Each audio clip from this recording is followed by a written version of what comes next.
You know, we want the freedom of the marketplace to work. We want the money left in Kentucky and not taken to Washington. You mentioned coal, and I noticed on your website you talk about energy freedom.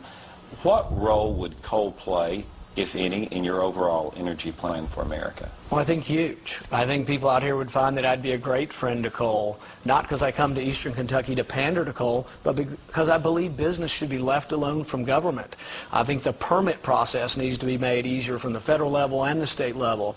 I think we shouldn't have special taxes on their profit. I think we should have lower corporate taxes. Those create jobs. I'd much more rather lower taxes on the coal industry so they can hire a 100 new workers than I would say, let's tax the coal industry, send it to Washington so we can get 100 new people digging a ditch that may or may not need to be dug. So yeah, I'm greatly in favor of that. I think coal's a big part of our future because we have a lot of it still in the United States. It's fairly readily accessible, and it's where we get most of our electricity. Coal outcompetes, and a lot of people don't know this, you may out here know this, but about half of our electrical needs come from coal, and it's cheaper than oil and gas, actually, for your electricity.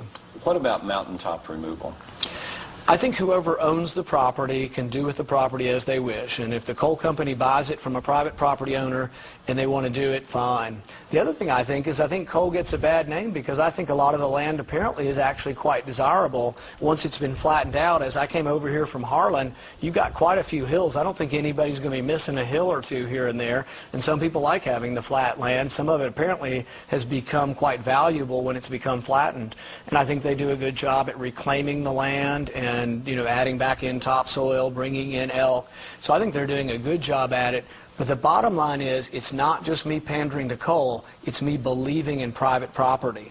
If they bought the property, they own the property, they can do with that property as long as they don't pollute someone else's property. And I don't think they want to. If they dump something in the river that goes to the next property, your local judges here will stop them. But I don't think they're doing that. I think what they're doing is what they can do with property they own, and doesn't appear to me to be something the federal government should be getting involved with. I'm